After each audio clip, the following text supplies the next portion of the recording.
जय हिंद दोस्तों। अगर आपका सीटेट अभी तक पास नहीं हुआ है तो आपको सिर्फ एक काम करना है और वो है प्रैक्टिस।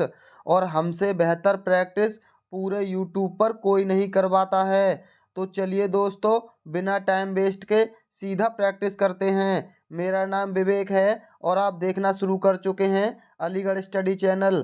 पहला प्रश्न है, अभिकथन है, विद्यालय पाठ्यक्रम को विद्यार्थियों के सांस्कृतिक ज्ञान को उचित स्थान और मूल्य देना चाहिए। ये कथन पूरी तरह सत्य है। दूसरा इसका कारण है, विद्यार्थियों को उनकी सांस्कृतिक पहचान को बनाए रखने के लिए समर्थन प्रदान करना और सीखने की प्रक्रिया को सुगम बनाता है। ये भी कथन सही है, यानी इसका सही जवाब होगा ऑप्शन तीसरा।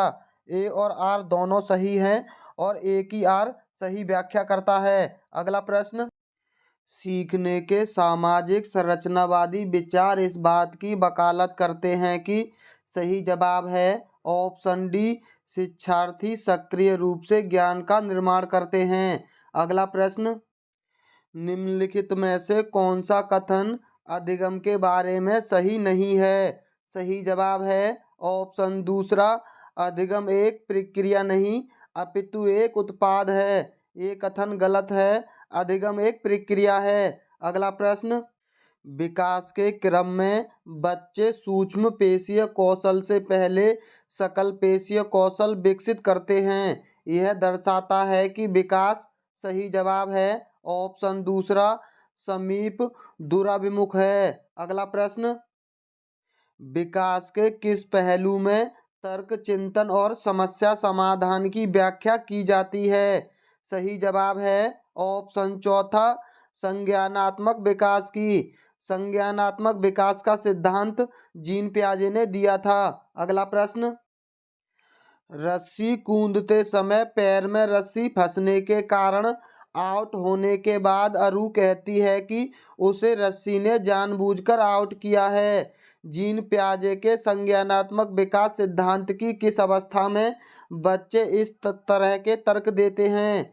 सही जवाब है ऑप्शन दूसरा, पूर्व चलन अवस्था में। ये अवस्था 2 से 7 वर्ष के बीच होती है। अगला प्रश्न, समीपस्थ सिद्धांत कहता है कि शैशव अवस्था में। सही जवाब है ऑप्शन तीसरा, अंग हाथों और पैरों की तुलना में तेजी से बढ़ते हैं। ये कथन सही है। अगला प्रश्न, दोस्तों आप हमारी वीडियो को लाइक तो कर ही सकते हो। अभी कथन है, शिक्षार्थी जो पहले से जानते हैं उसके आधार पर अपने ज्ञान का निर्माण करते हैं।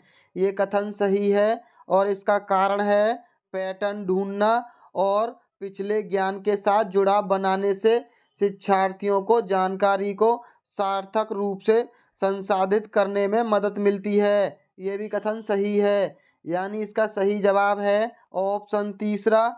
ए और आर दोनों सही हैं और ए आर की सही व्याख्या करता है।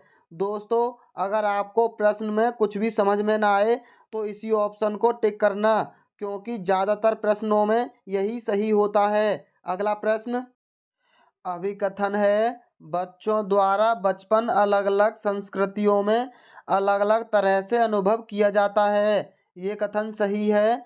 इसका कारण है, बच्चों का विकास सार्वभौमिक है। ये कथन गलत है। इसका सही जवाब है ऑप्शन पहला, ए सही है लेकिन आर गलत है। अगला प्रश्न, ये भी अभिकथन वाला प्रश्न है।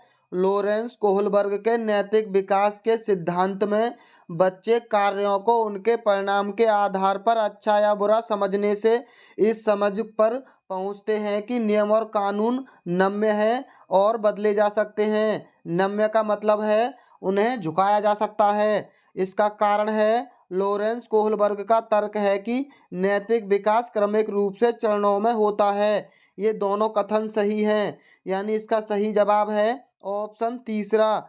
ए और आर दोनों सत्य हैं और आर ए की सही व्याख्या करता है। अगला प्रश्न, निम्नलिखित में से कौन सा कथन समावेशी शिक्षा के बारे में सही नहीं है। सही जवाब है ऑप्शन दूसरा, निश्चित पाठ्यचर्या और मानक मूल्यांकन के आसपास ही एक समावेशी कक्षा का केंद्र होता है। ये कथन गलत है। अगला प्रश्न, लेव वाइगोत्स्की प्रस्तावित करते हैं कि किसमें बच्चे में स्वनियम के लिए महत्वपूर्ण है। सही जवाब है ऑप्शन चौथा निजी बौक बच्चे में स्वनियम के लिए बहुत ही महत्वपूर्ण होती है। अगला प्रश्न, जीन पियाजे के संज्ञानात्मक विकास के सिद्धांत के अनुसार निम्नलिखित में से कौन सी क्षमता मूर्त संक्रियात्मक सोच को पूर्व संक्रियात्मक सोच से अलग करती है? सही जवाब है ऑप्शन चौथा विकेंद्रण।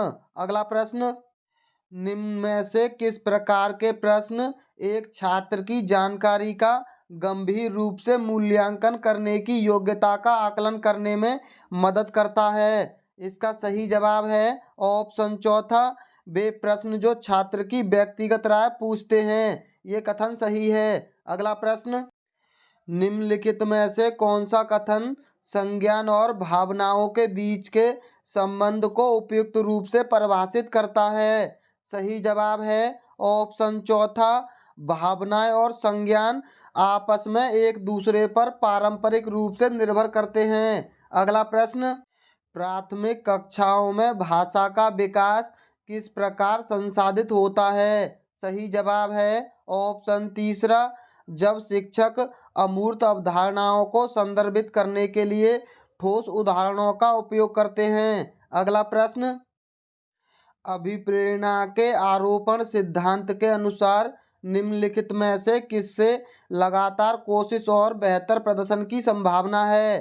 सही जवाब है ऑप्शन ए असफलता और सफलता दोनों के लिए आंतरिक आरोपण से। अगला प्रश्न, वंचित वर्गों के संबंधित विद्यार्थियों के समावेशन के लिए सही जवाब है ऑप्शन तीसरा विविध परंपराओं के प्रति जागरूकता और संवेदनशीलता को बढ़ावा देना चाहिए। अगला प्रश्न, कक्षा में खेल प्रतियोगिता में हिस्सा लेते समय तनुज अपने दोस्तों से कहता है कि वह भाला फेंकने में हिस्सा लेगा और रस्सी कूदने में उसकी बहन हिस्सा ले सकती है क्योंकि वह एक लड़की है और लड़कियां भाला नहीं फेंक सकती।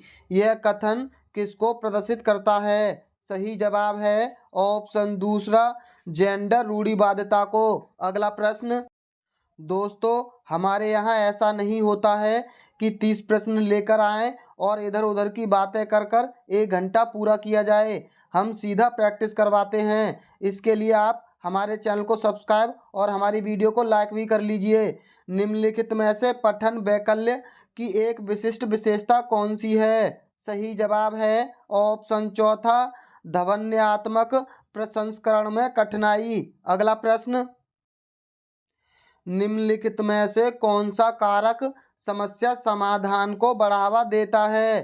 सही जवाब है ऑप्शन सी अपसारी चिंतन। अगला प्रश्न, अपसारी चिंतन जबकि अभिसारी चिंतन इन दोनों के बारे में बताना है। इसका सही जवाब है ऑप्शन तीसरा अपसारी चिंतन कई उत्तरों को प्रोत्साहित करता है जबकि अभिसारी चिंतन एक सही समाधान पर स्थिर है। अगला प्रश्न, निम्नलिखित में से किसे संरचनात्मक मूल्यांकन नहीं माना जाएगा?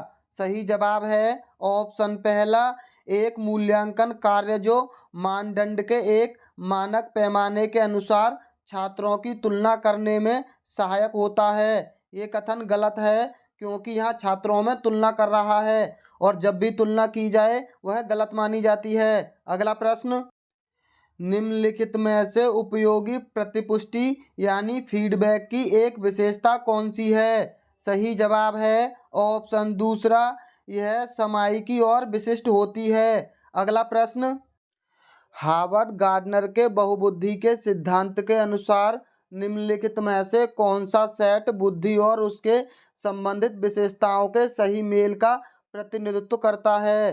सही जवाब है ऑप्शन पहला संगीतमय प्रदर्शन या रचना के कौशल। अगला प्रश्न, निम्नलिखित में से कौन आंतरिक अभिप्रेरणा का सही वर्णन करता है?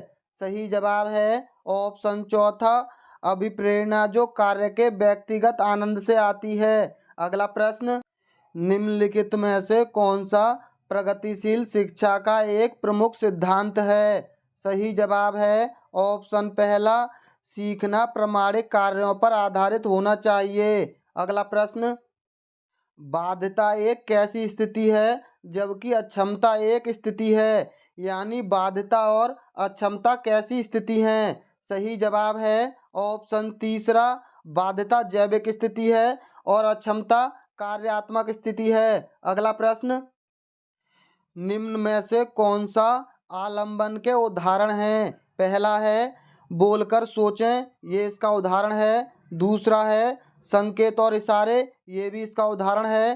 तीसरा है प्रश्न, ये भी इसका उदाहरण है। चौथा है आधा हल किया हुआ उदाहरण, ये भी इसका उदाहरण है। रटकर दोहराव, ये उसका उदाहरण नहीं है। यानी इसका सही जवाब होगा ऑप्शन पहला, ABCD सही है और ई गलत है। अगला प्रश्न, कोहलबर्ग के नैतिक विकास सिद्धांत के अनुसार किस स्तर पर बच्चे आत्म केंद्रित होते हैं और किस कार्य को करने में अपना ही लाभ देखते हैं? सही जवाब है ऑप्शन चौथा, पहले स्तर के दूसरे चरण में। पहला स्तर है पूर्व परंपरागत नैतिकता स्तर और इसका दूसरा चरण होता है बाद उद्देश्य अभिविन्यास और पहले स्तर का पहला चरण होता है आज्ञाकारिता और सजा। दोस्तों, अब तो आपको पता चल ही गया होगा कि हम किस प्रकार की प्रैक्टिस करवाते हैं। तो अब हमारी वीडियो को लाइक और चैनल को सब्सक्राइब कर लीजिए। तो चलिए मिलते हैं अगली वीडियो में। वीडियो देखने के लिए बहुत बहुत धन्यवाद।